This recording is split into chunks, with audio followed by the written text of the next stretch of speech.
number one, Azane Kaka number one.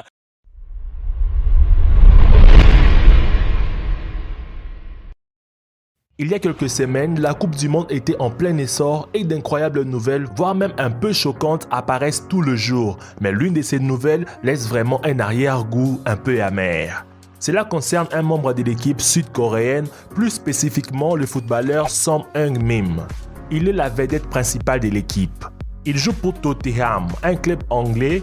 Le jeune homme gagne plusieurs dizaines de milliers de livres par semaine et à la Coupe du Monde 2018, il a marqué un but, un vrai héros du football. Mais avec un petit problème. Son Heung-min n'a toujours pas fait son service militaire. Et quel est le problème? C'est peut-être votre question. Ce gars est assez occupé avec une autre mission super importante et représente réellement son pays sur la scène mondiale et de toute façon, il n'est pas nécessaire de courir avec un pistolet dans le main pour devenir un homme décent. Mais les lois en Corée du Sud sont très différentes de celles dans d'autres pays. Tous les hommes sont recrutés pour les services militaires obligatoires et les joueurs de football ne sont pas une exception. Conformément à la loi, chaque athlète coréen doit servir dans l'armée pendant 21 mois et cela doit être fait avant qu'il ait 35 ans. Le délai est encore plus tôt pour le joueur. Ils doivent payer ses devoirs à leur patrie avant d'avoir 28 ans. Heung-min a déjà 26 ans, il est près de la date limite et les conséquences sont assez tristes. Sûrement, les autorités coréennes pourraient faire une petite exception pour un athlète de ces niveaux. En effet, peu de footballeurs du pays peuvent se vanter de jouer dans des clubs comme Tottenham. Mais l'effet est que la Corée du Sud, malgré sa victoire sur l'Allemagne, n'a pas pu sortir victorieuse du groupe. L'équipe sera sévèrement punie.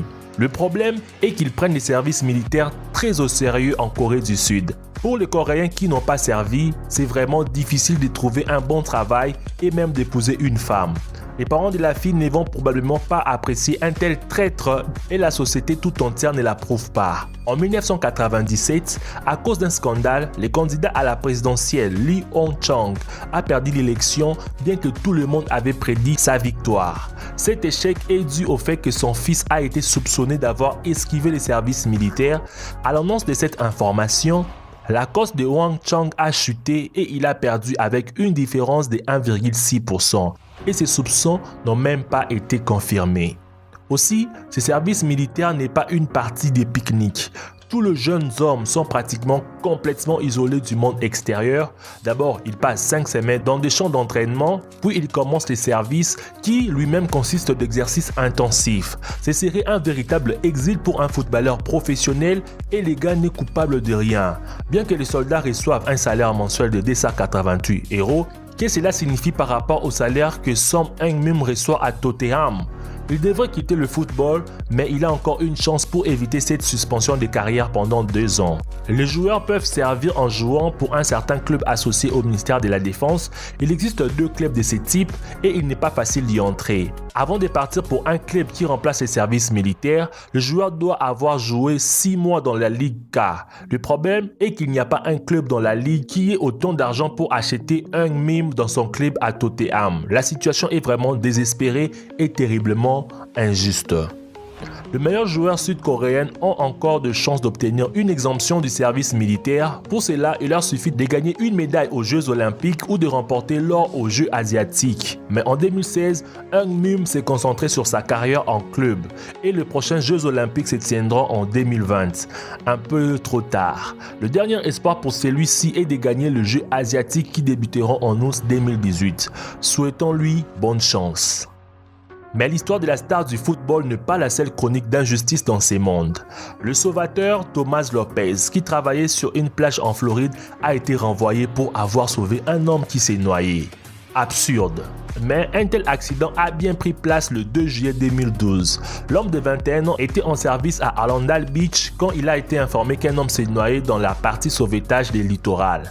Il est important de dire que les sauveteurs ont chacun une zone de responsabilité parce que la plage est divisée en zones surveillées par un gardien particulier, mais la noyade était en dehors de son territoire. Thomas a agi comme un vrai héros. Il s'est précipité pour sortir l'homme de l'eau. L'état du nageur était déjà critique. La noyade aurait pu se terminer très tragiquement. Lopez, avec une infirmière qui était aussi sur la plage, ont fourni le premier soin à l'homme et les médecins sont arrivés quelques minutes plus tard et ont emmené l'homme à l'hôpital. Quand le sauveteur est retourné dans sa zone de travail, il a appris qu'il avait été renvoyé parce que les règles de l'entreprise interdisaient aux employés de quitter leur poste lorsqu'une situation d'urgence se produisait en dehors de leur zone de responsabilité. Pour manifester contre cette décision injuste, plusieurs autres secouristes ont également décidé de quitter la compagnie. De nombreux articles dans les médias ont raconté l'histoire de Thomas et ont qualifié son licenciement d'absurdité absolue. Comme cela arrive souvent dans de telles situations, la compagnie demanda à Thomas de retourner au travail, mais il refusa. Il refuse de travailler pour les gens qui mettent les règles au-dessus de la vie humaine. Une autre histoire similaire a eu lieu en Russie. Dmitry Guitchen, professeur d'informatique, a travaillé toute sa vie à l'une des écoles de Saint-Pétersbourg. Cette ancienne institution éducative a été fondée en 19e siècle et est toujours considérée comme l'une des plus prestigieuses dans Saint-Pétersbourg. Dimitri a toujours respecté cela et a cru qu'il devait se conformer à ses attentes. Pendant ces années à l'école, le professeur a rassemblé une pile de lettres ministérielles et devenu un travailleur de l'éducation honoraire et a été reconnu comme le meilleur professeur en Russie en 2007. Il était aimé par ses étudiants et respecté par ses collègues. Mais un jour, Dimitri a été renvoyé soudainement. Mais pas à cause de ses compétences professionnelles, il a simplement été trop honnête. Cela vous semble étrange? Malheureusement, l'histoire est vraie.